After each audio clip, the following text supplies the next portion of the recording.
Jumpa lagi dengan saya, Willy The Rooms, di The Sinners Channel.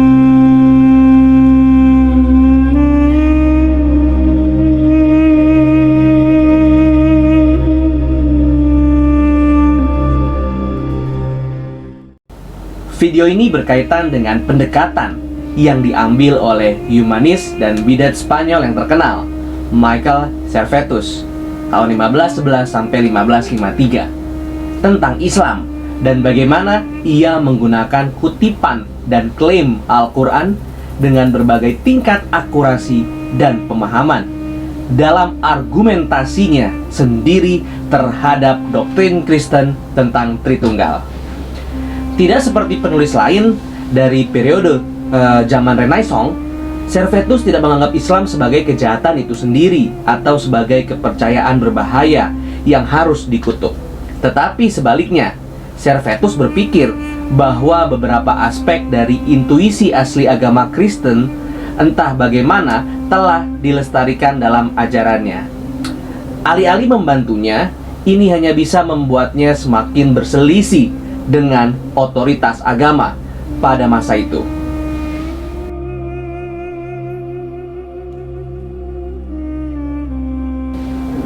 John Calvin adalah seorang pemimpin yang sangat berpengaruh dalam reformasi Protestan. Lahir di Prancis dan dididik dalam hukum perdata, Calvin akhirnya melarikan diri dari Prancis Katolik dan pindah ke Jenewa, Swiss, di mana Calvin melembagakan banyak reformasi. Di bawah kepemimpinan Calvin, kota Jenewa menjadi surga bagi para reformator lain yang melarikan diri dari penganiayaan di negara mereka sendiri. Pada tahun 1553 terjadi konfrontasi dengan seorang bidat bernama Michael Servetus yang akhirnya dieksekusi di Jenewa karena bidatnya. Kejadian ini telah menjadi sumber kontroversi sejak saat itu.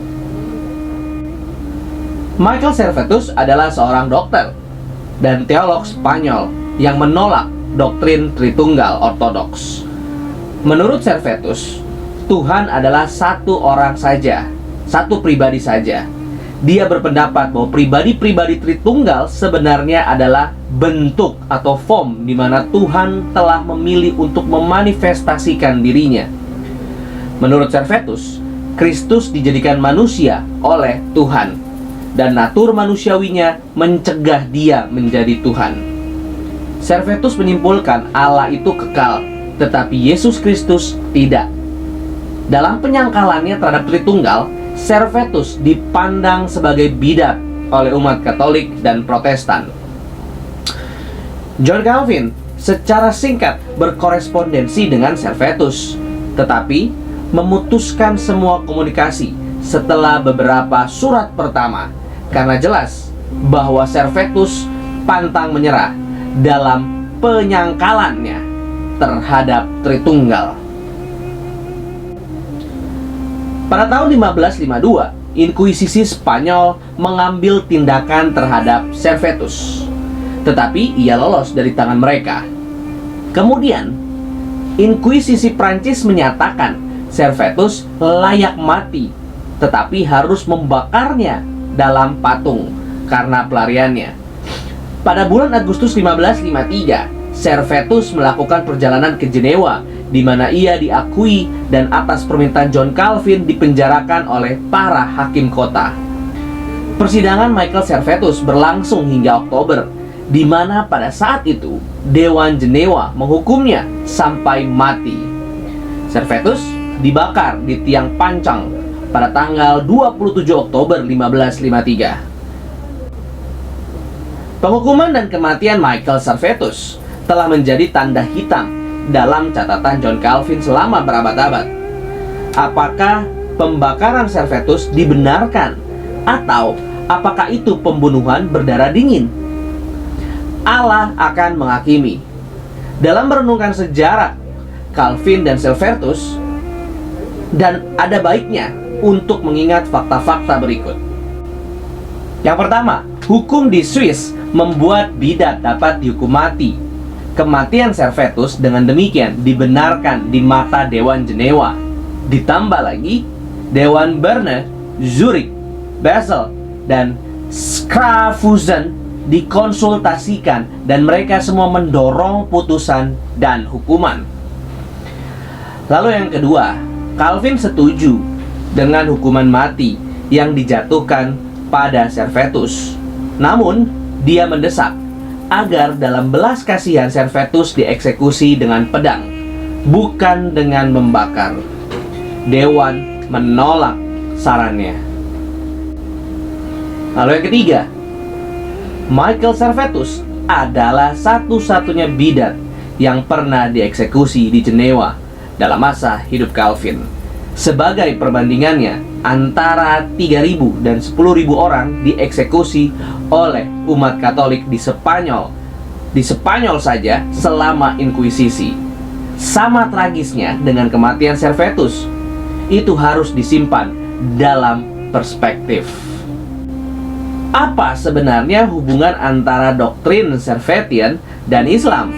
Jika kita membuang tanggapan sederhana dari Melanchthon, menyamakan mereka dalam penyangkalan mereka terhadap Tritunggal, yang merupakan pendekatan yang diambil oleh bidat Aragones, dan sampai pada titik mana itu asli dan mengejutkan untuk masanya, yang merupakan konsepnya untuk Islam, dan bagaimana itu bisa masuk ke dalam teologinya.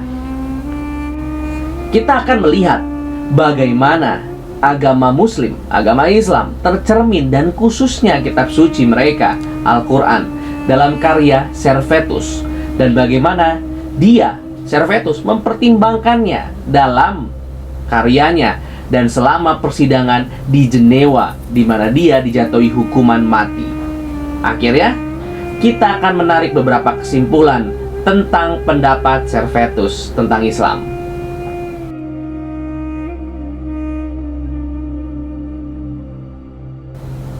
Sangat mengejutkan bahwa dalam karya awal revolusionernya, On the Errors About the Trinity, Servetus sudah membuat kiasan langsung ke kitab suci Muslim. Di satu sisi, mengutip Al-Quran bukanlah sumber dialektis yang umum dan tidak menikmati otoritas atau prestis apapun. Dan di sisi lain, kutipan Al-Qurannya muncul setelah serangkaian kutipan dari Alkitab, sehingga fragmen ini mewakili lompatan kuantum kualitatif sehubungan dengan benang yang mendahuluinya. Inilah yang dikatakannya. Sejauh mana tradisi Trinitas ini adalah bahan tertawaan bagi umat Islam, hanya Tuhan yang tahu. Dan bukan hanya Muslim dan Yahudi, tetapi hewan-hewan liar akan mengolok-ngolok kita. Jika mereka dapat memahami pandangan yang fantastis ini, karena semua pekerjaan Tuhan memberkati Tuhan yang esa. Dengarkan juga apa yang Muhammad katakan. Karena penghargaan yang lebih tinggi harus diberikan kepada satu kebenaran yang diakui oleh musuh daripada ratusan kebohongan dari orang Kristen. Dia mengatakan dengan sungguh-sungguh di dalam Al-Qur'annya bahwa Kristus adalah yang terbesar dari para nabi.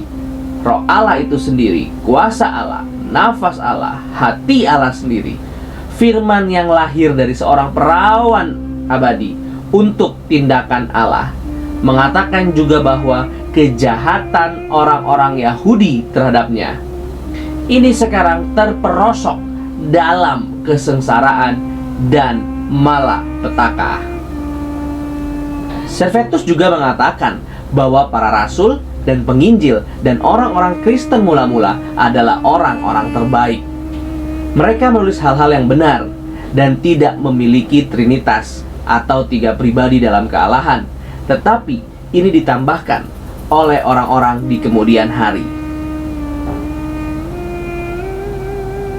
Teks ini berfungsi sebagai dasar untuk kutipannya dari Al-Quran yang dimasukkan Servetus dalam karya agungnya Restitution of Christianity, yang mengangkat masalah dugaan ejekan umat Islam. Tetapi kali ini Servetus jauh lebih tepat dalam kutipannya, menunjukkan surat-surat yang dirujuk.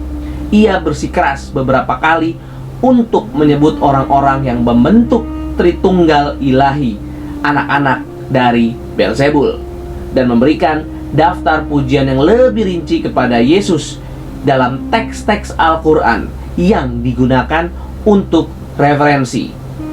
Mengakhiri bagian ini dengan elaborasi singkat tentang apa yang dimaksud Muhammad dengan anak Allah. Dalam buku Servetus 1980 halaman 165 sampai 168. Pertama-tama, ada beberapa nuansa yang mengejutkan ketika membaca bagian-bagian ini, baik dalam ringkasan singkat referensi dalam kesalahan dan dalam daftar Restitution of Christianity yang paling produktif dan hati-hati, yaitu posisi di mana ia menempatkan umat Islam dan sampai batas tertentu Al-Quran itu sendiri. Servetus dimulai dengan mengumumkan tawa orang-orang Muslim tentang kepercayaan Kristen pada Tritunggal. Ketika mereka bersama dengan orang-orang Yahudi tahu betul bahwa itu adalah ide yang salah dan tidak masuk akal. Oleh karena itu, Servetus menempatkan umat Islam pada posisi superioritas pengetahuan karena mereka telah melestarikan dalam kitab suci mereka kebenaran tentang kodrat ilahi dan mempermalukan kekristenan pasca Nikea. Kekristenan resmi menjadikannya bahan tertawaan agama lain. Bahkan Servetus menulis bahwa hewan liar pun akan tertawa, yaitu ia mencangkup sehingga untuk mengatakan semua ciptaan di bidang kepastian dan pengetahuan sejati tentang yang ilahi.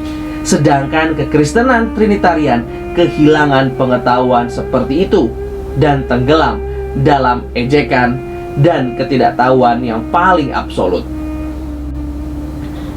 Di sisi lain, Al-Quran juga mentransmisikan menurut Servetus alasan penghinaan Trinitarianisme karena menyatakan bahwa orang-orang Kristen mula-mula mengetahui sifat Tuhan yang sebenarnya dan hidup dalam kebenaran, tetapi kemudian yang lain merusak doktrin tersebut.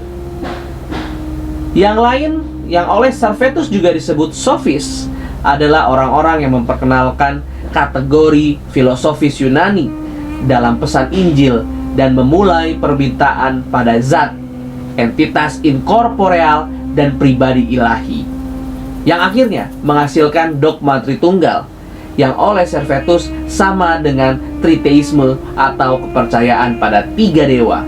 Oleh karena itu, kekristenanlah yang dipermalukan sendiri karena meninggalkan pengetahuan yang benar, sedangkan Yudaisme dan Islam tetap setia pada kebenaran tentang Tuhan. Seperti yang kita lihat, ini adalah argumen yang menghancurkan dan tidak dapat diterima untuk Eropa dan pada masanya. Seolah-olah ini tidak cukup, Restitution of Christianity memasukkan referensi yang jelas tentang simbol-simbol jahat dalam kutipan Al-Quran. Mereka ketika merujuk pada orang-orang dari Tritunggal menyebut mereka anak-anak Beelzebul.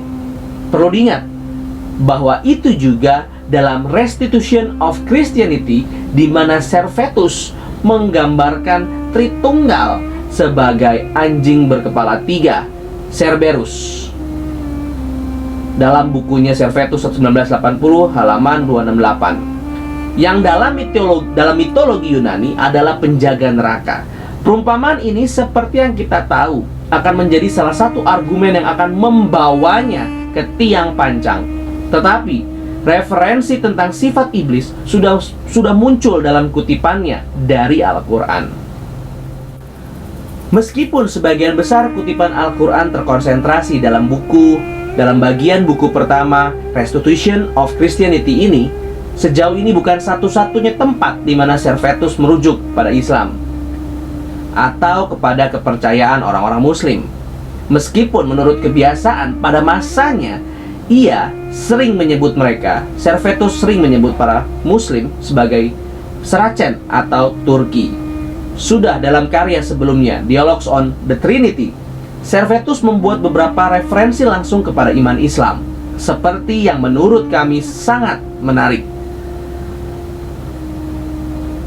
Di sisi lain, saya katakan bahwa di luar Kristus, Anda tidak menyembah Tuhan lebih dari seorang Turki. Dan semua yang jauh dari Kristus mengejar visi atau penyembahan kepada Tuhan sebagai Saracen, sehingga mereka membuat Kristus tidak berguna.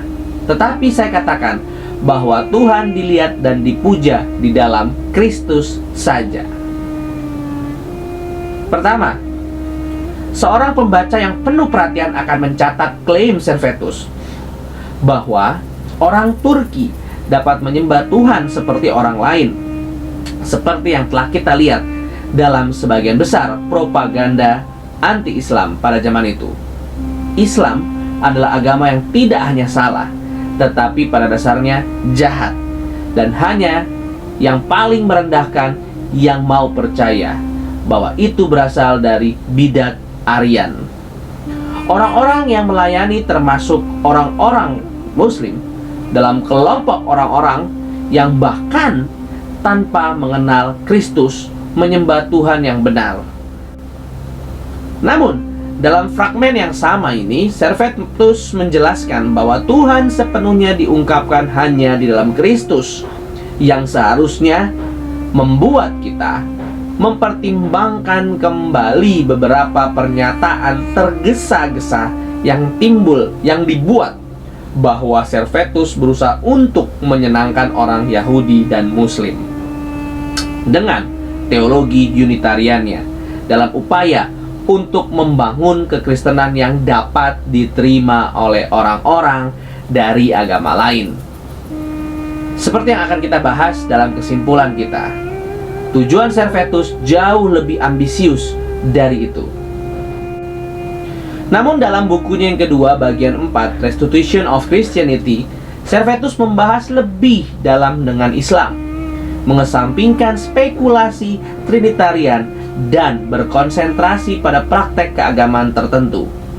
Dia mulai dengan asumsi bahwa Muhammad diilhami oleh Alkitab untuk merancang agamanya, mencari faktor-faktor pembeda dengan landasan Alkitab, tetapi dimodifikasi dalam beberapa cara untuk memberikan karakter tertentu pada iman Muslim.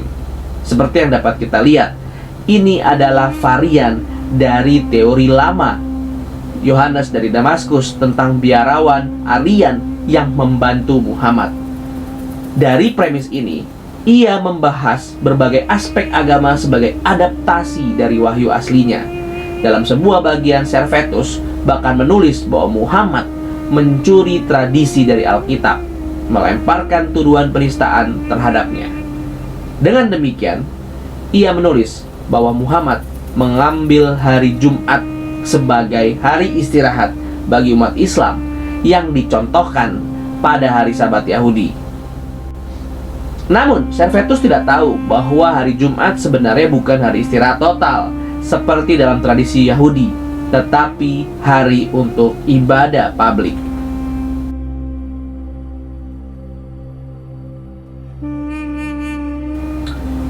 Dari sini kita dapat merenungkan bahwa kondisi negara dan hukum dan pada saat itu tentu tidak seperti pada saat ini, sehingga kita boleh mempelajari dari segala sudut pandang yang ada. Satu hal yang perlu kita pelajari, bahwa ajaran bidat bermunculan dari zaman ke zaman, dan kita harus mewaspadai ajaran-ajaran yang tidak sesuai dengan kebenaran Alkitab. Dan puji Tuhan, kebenaran tetaplah kebenaran, sehingga kebenaran itu akan selalu tetap eksis. Dalam hal ini adalah doktrin Tritunggal sebagai kebenaran. Terima kasih. Tuhan Yesus memberkati. Puji Allah, puji Allah, puji Allah Tritunggal. Mulia-mulia bagi Allah, pemberi kurnia keselamatan.